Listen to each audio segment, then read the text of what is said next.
Actually, for many of the important things in life, the best way, also the cheapest way, is to provide these goods and services collectively. Just think, will it be cheaper to have collective security for the whole locality, or for each house to have its own security man? Example दिया हुआ है कि if we require anything for individually, यदि कोई चीज़ हमें केवल अपने लिए चाहिए है तो it will cost more to us, लेकिन यदि वो और भी लोगों को चाहिए है तो उसका रेट हमको कम पड़ेगा। एग्जाम्पल दिया ने सिक्योरिटी गार्ड का, कि हम किसी अपार्टमेंट में रह रहे हैं, किसी कॉलोनी में रह रहे हैं, we can not afford a individual security guard for each house. हम हर एक घर के लिए सिक्योरिटी गार्ड नहीं रख सकते हैं, लेकिन पूरी कॉलोनी के लिए एक सिक्योरिटी गार्ड या 2 सिक्योरिटी गार्ड रखना सस्ता पड़ता है ऑलवेज। ठीक है, आगे और एग्जांपल दिए हैं, देखिए। What if no one other than you in your village or locality is interested in studying, would you be able to study? Not unless your parents could afford to send you to some private school elsewhere, so you are actually able to study because many other children also want to study, and because many people believe that the government should open a school and provide other facilities so that all children have a chance to study. कितना बढ़िया example है। आप पढ़ पा रहे हैं क्योंकि आपके साथ और भी बच्चे पढ़ना चाहते हैं। केवल एक बच्चों या कुछ बच्चों के पढ़ने के लिए स्कूल गाँवों में या शहरों में नहीं खोला जाता है, खासकर गवर्नमेंट स्कूल की बात कर रहा हूँ। आप अपने स्कूल का ही एग्जाम्पल ले लीजिए, केंद्रीय विद्यालय का। Because in Kendriya Vidyalaya so many students from different type of backgrounds are studying, so that everybody is able to do the study in a nominal way, nominal fees में सारी facilities, सारे high quality की आपको शिक्षा और अवसर यहाँ मिलते हैं।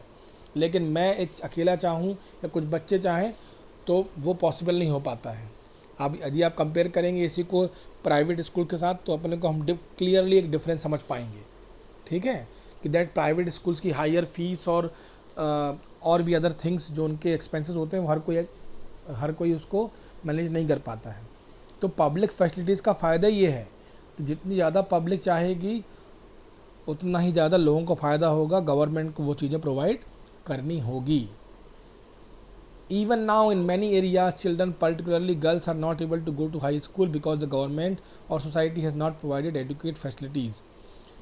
अब आगे क्वेश्चन लिखिएगा, ये यहाँ पे, why Kerala has a low infant mortality rate. ये क्वेश्चन 3 मार्क का आ चुका है कई बार। Why Kerala has a low infant mortality rate, answer है because it has adequate provision of basic health and educational facilities.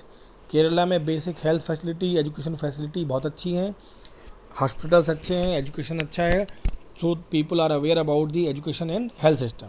दूसरा reason, similarly in some state the public distribution system, मतलब राशन शॉप्स, फंक्शंस वेल।